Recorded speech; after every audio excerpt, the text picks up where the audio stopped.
Welcome to this week's Mission Compass, your guide to the Great Commission. So glad you joined us. We want to get you plugged in to serving God somewhere, somehow, some way. So we got some great guests that are going to share what they're doing, and maybe you could come alongside and serve too.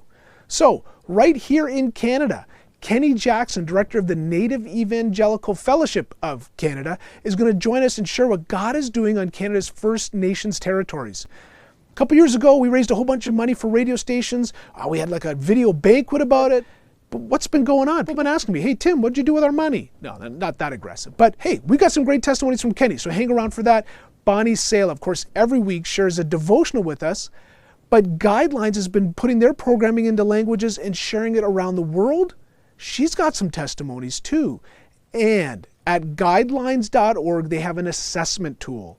Where do you fit in the Great Commission? We got a great partnership with Guidelines. I recommend that when you're done the program, visit guidelines.org, click the assessment tool and find out, are you a goer, a sender, a planner, a prayer?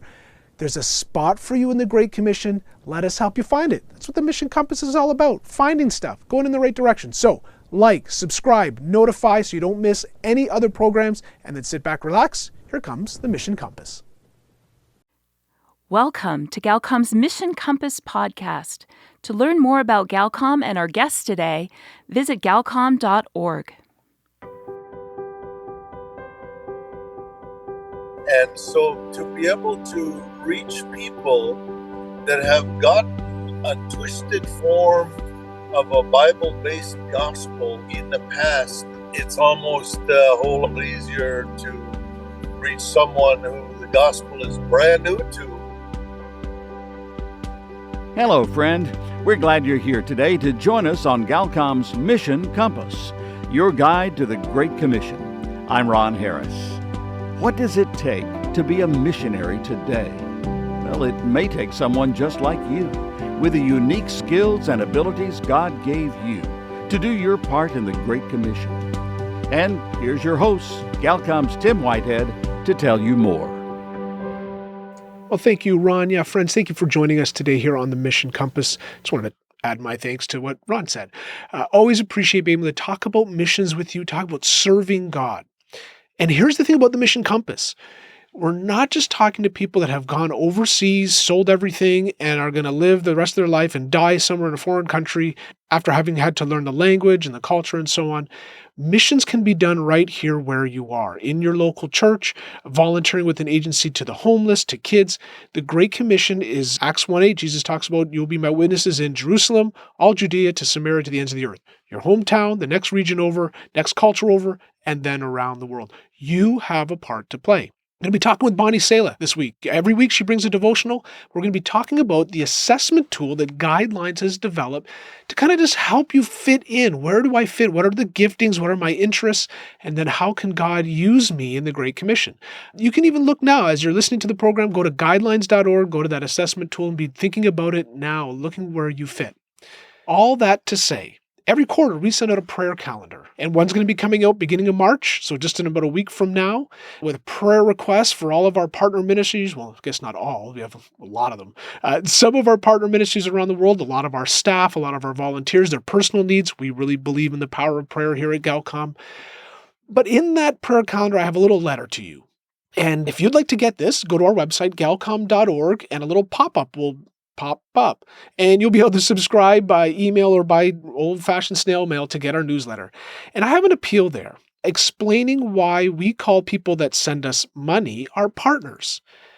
They're not donors, and you'll have to subscribe to get the whole letter. But what I want to encourage you is to be a full partner with us. Don't just listen to our radio program. Maybe don't just pray along. And if you give, God bless you and thank you, but don't just do that.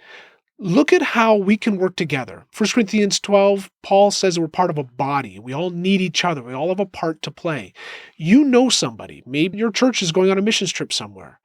We'd love to come alongside and help you by providing some of our solar-powered radios and audio Bibles. You're probably going to a place, maybe you don't speak the language. Well, somebody does, and we probably have a recording of it. We probably got audio Bibles in the language where you're going, or maybe our partners at GRN. We spoke with Mark Griffin a couple weeks back, the Canadian Director of Global Recordings, and they've got almost 7,000 different languages where they have a gospel presentation. They've done their part. We can put it on a player, and if you're going somewhere or your church, maybe not even you, but maybe the youth group from your church is going to do a March break trip somewhere. Let's partner together. Let's work together. Maybe you're doing some other sort of outreach in your church. Maybe your church supports another missionary. They just visited your church and they said, hey, we're doing this. And you think, you know what? They could use some fixed tune radios and audio Bibles. I should connect them with Galcom. That's what partnership is all about.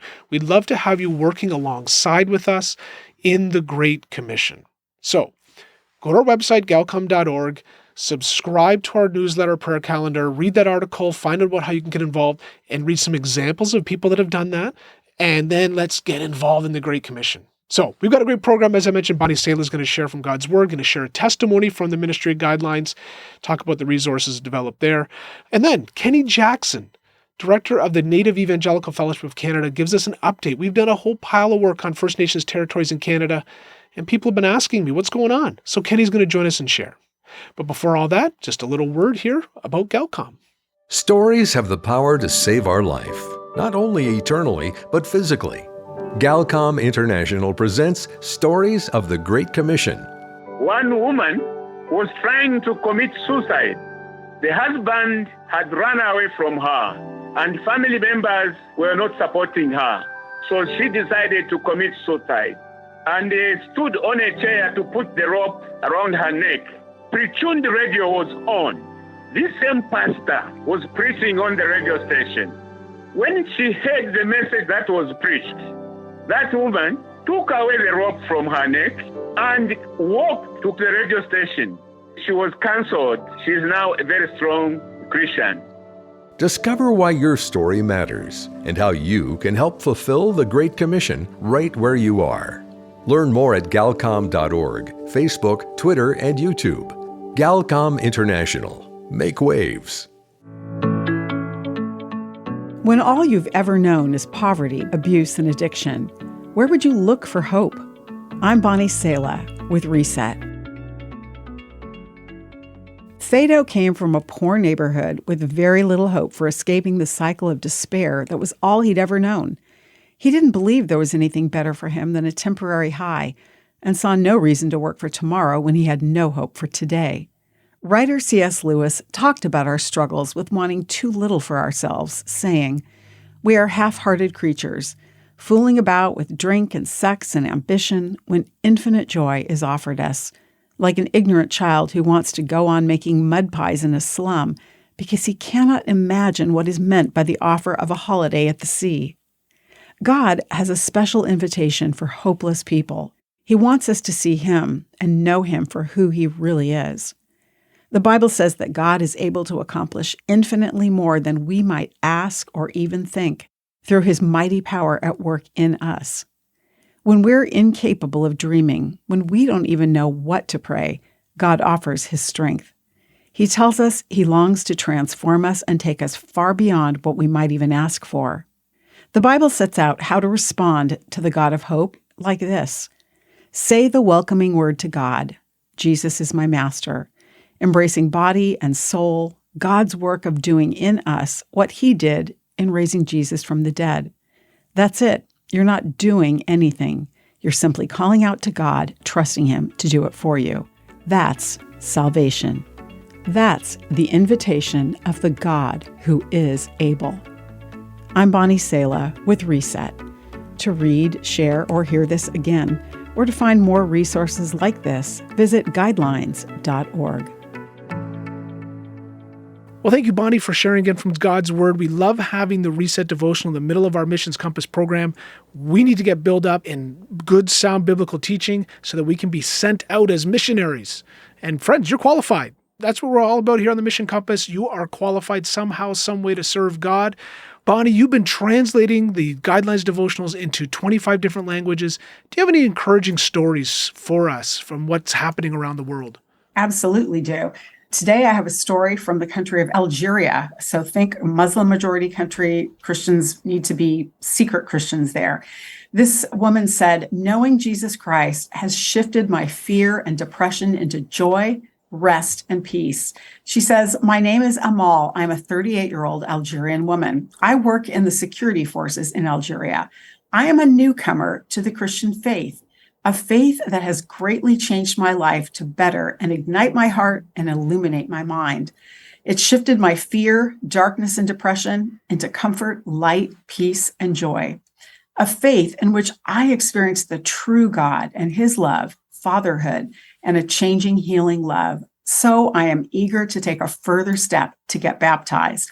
Wow. And then she goes on to say that she's contacted her counselor. So the ministry that we work with that has an online radio, online broadcasting, has counselors that work one-on-one with someone who makes an inquiry, who sends a text message.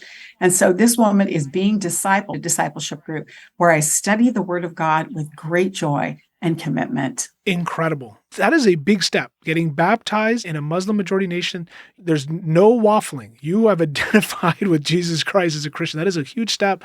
And the impact that you're having that she would take that step on, it's incredible. You know, Tim, one of the most moving things that I've experienced as I've been in ministry with Guidelines is watching a video that it was a secret video that was shared with me. You know, it can't be posted anywhere online. And it's a video of secret baptisms throughout the Muslim world. Algeria was one of the countries. And these are where a very small group of believers will gather in secret in an apartment, all the shades down, and do baptisms in the bathtub or in like what we would call a kiddie pool, you know, blown up in the living room. And it's so meaningful because, as our partners have explained to me, when someone who has been a Muslim, they really believe that when they go down into the water of baptism, their life as a Muslim is over and they come up as a new life as a follower of Jesus Christ. And they will risk their lives to go through with the command of baptism. So that is a beautiful thing. Yeah, I've got chills. Friends, if you want to get involved, if you're on the sidelines saying, you know what, I want to be part of this. I want to be part of people coming to faith in Christ. Go to guidelines.org. Scroll down a bit on the page. There's all sorts of resources there for you. But what I want to point you to is a box that says, what is God's calling for your life? Find your missions role. Bonnie, you guys have set up an incredible tool for people to find out where they fit in the Great Commission. Friends, follow that through. Find out where you fit. What are some of the categories, Bonnie? Well, there are many different ways that we are gifted, but we all are called to share the gospel. I am an amplifier. I love getting on the radio with you and telling people about what God is doing, about what the opportunities are. Other people, you might be an ally. You're someone that just wants to jump in and pitch in. Do you need the chairs arranged? Do you need those envelopes stuffed? You know, other people have the gift of prayer. They really are burdened to seriously pray. They are prayer warriors. There's at least 3 different additional gifted groups. And so, yes, please hop on over to our guidelines.org website or missions.guidelines.org and take the missions multiplier assessment and see how God has uniquely made you to join together in giving the gospel to all. Yeah, and then join us here. Join Bonnie and I in the Great Commission. God bless you, Bonnie. Thank you so much. Thanks, Tim. You may be listening to us on your computer, but you can also find us on your smartphone using Spotify, iTunes, or other streaming platforms. Just go to galcom.org and choose your favorite.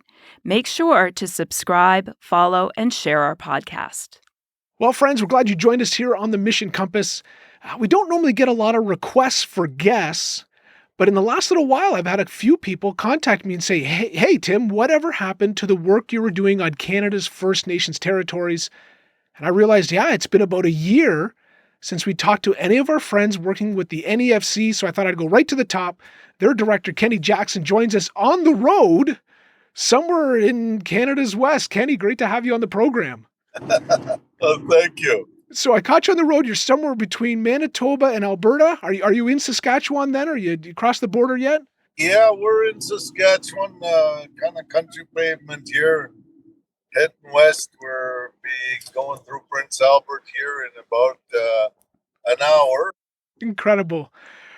Let's talk about the radio ministry. Now, NEFC is much bigger than just the radio ministry, but give us an update. How many stations are there now? How many people do you think you're reaching? That's an interesting question. Maybe I'll just back up the comment you made there. NEFC is bigger than just radio stations, and that's very true. For those of you listening who are not familiar with Native Evangelical Fellowship of Canada, we've been around for about 52 years. We just celebrated 50th anniversary back in 2021. Oh, that makes 53 years now. Okay. Coming up on 53 years in April. And it's a group of 18 native churches. We have one church plant that's coming into its own, be recognized as a church this spring, so that'd be 19.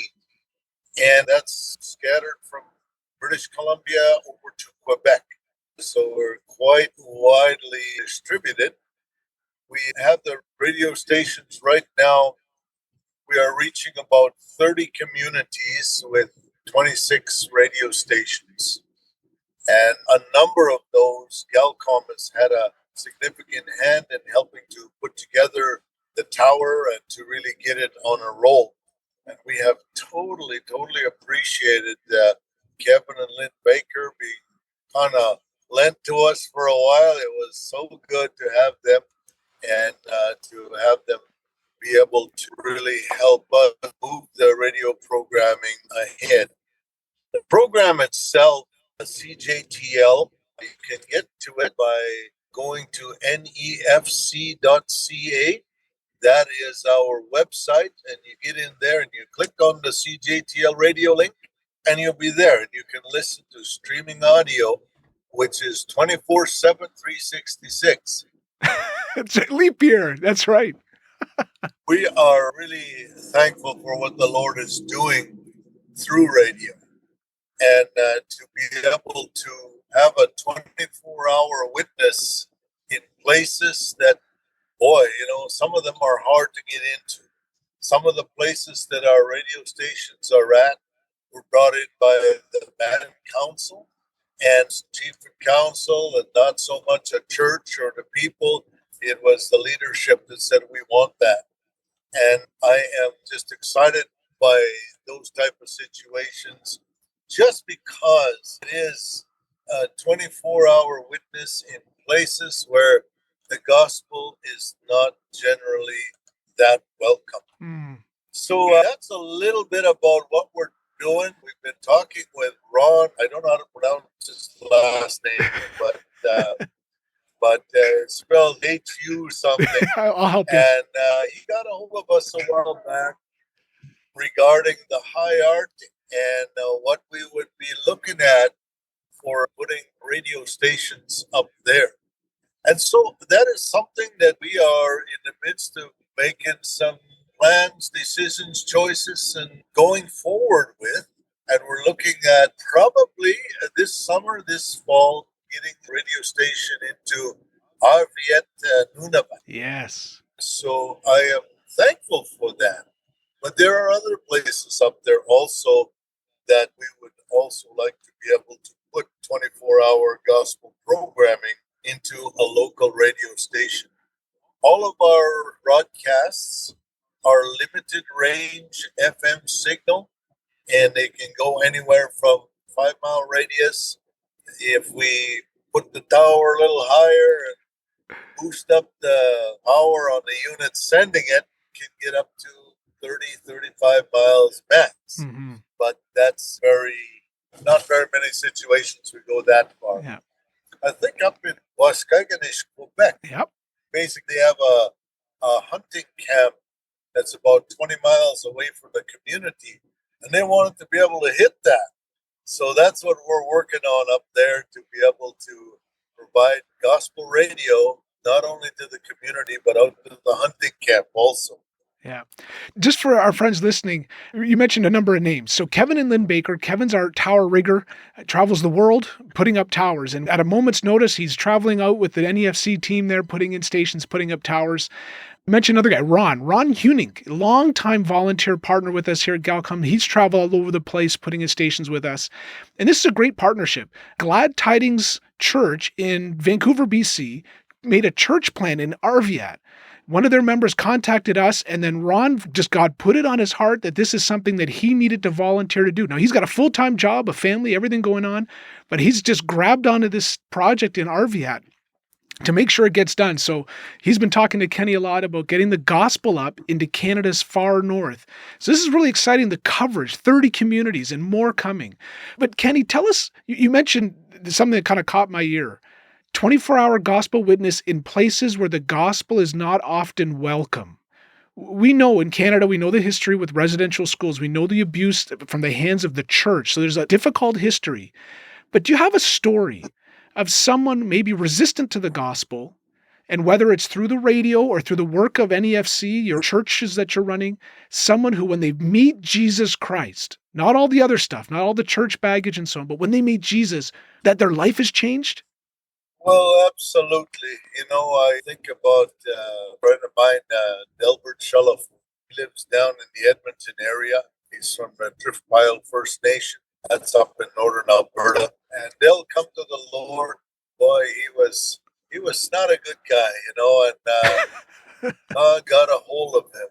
And I am just so thankful for the way that God changed his life from a lot of drugging and drinking and all the stuff that goes along with that, and just really brought him to a place where he is today and recognized as a spiritual leader in his community, and just really going forward with that. One of the things that we do in Native Evangelical Fellowship is that we license clergy. And Delbert came on with us, I guess it was about 3 or 4 years ago, applied for individual associate membership. And with that, he also applied to become one of the licensed NEFC clergy. And so he gone from where he was before to a guy that recognized by the government as a preacher who can, perform weddings and do funerals and all that kind of stuff. I'm just thankful for where God has brought him to today. And we talk every couple of days, and it's just always encouraging to hear where he's at and what he's doing and how God is using him. What's the biggest challenge that someone like Dilbert or yourself would have when you bring the gospel to a First Nations territory? What are the biggest challenges? You talk about resistance. And you mentioned about drug use, drinking use. What is it that you're really having to bridge that gap with the gospel? What's the big challenge? Well, when I think about what the challenges are nowadays in bringing the gospel to our First Nations people, there are significant ones. One in particular you hit on a little while ago, the whole role of the church. And I'm pretty careful to kind of, whoa, if you're going to mention the church and the impact that that's had on Native peoples through residential school, you do have to delineate who exactly is the church and who were the ones that ran the residential schools. And in some ways, we find that we have to kind of bite the bullet for other church organizations that were involved in residential schools, because people tend to lump everybody into the same mold. But looking at the Roman Catholic residential schools and the Anglican Church, United Church, those were the main ones in Canada. And we're not part of any one of those, but by the same token, every time somebody says the church, we're lumped in there. And so to be able to reach people that have gotten a twisted form of a Bible-based gospel in the past, now a twisted gospel, boy, it's almost a whole lot easier to reach someone who the gospel is brand new to than somebody who's, okay, yeah, I've heard that before, I know what that's all about. And when in actuality, what they are defining as this is the gospel, well, is not a true picture. So that is one of the things that is difficult. Another one is in the area of syncretism. And this is where there's a collision or intersection of the gospel and traditional cultural ways. And is there a collision? Well, I'm a plain speak that loves my culture. I love my language. But, when it comes to who's holding the trump card, is it the gospel or culture? And that would be kind of one of the hard things about reaching our people with the gospel, is just really knowing what part of culture are we able to actually keep and goes good with the gospel, and what part are not that compatible with the gospel. So we need to be very, wise in how to handle that. You ask, what What's the hardest thing? Well, that's the hardest thing right now. I really appreciate you giving me your time. I've done radio interviews with somebody sitting in a hospital bed. I sat in a parked car at a hotel parking lot as someone was about to get on a plane. This is the first time I've ever interviewed something as they're driving down the highway. Well, friend, we're at the end of our program today. We'll continue this conversation next week on Mission Compass, your guide to the Great Commission. There are many ways to partner with us. To find out more, visit our website at galcom.org. That's Galcom, spelled GALCOM.org. You can also follow us on Facebook, Instagram, LinkedIn, and YouTube. I'm Ron Harris. Thanks for joining us today on Mission Compass, a radio ministry of Galcom International. If you enjoyed this podcast, we upload a new episode every Monday. You can also find us on the radio or other streaming platforms. We have a list on our website.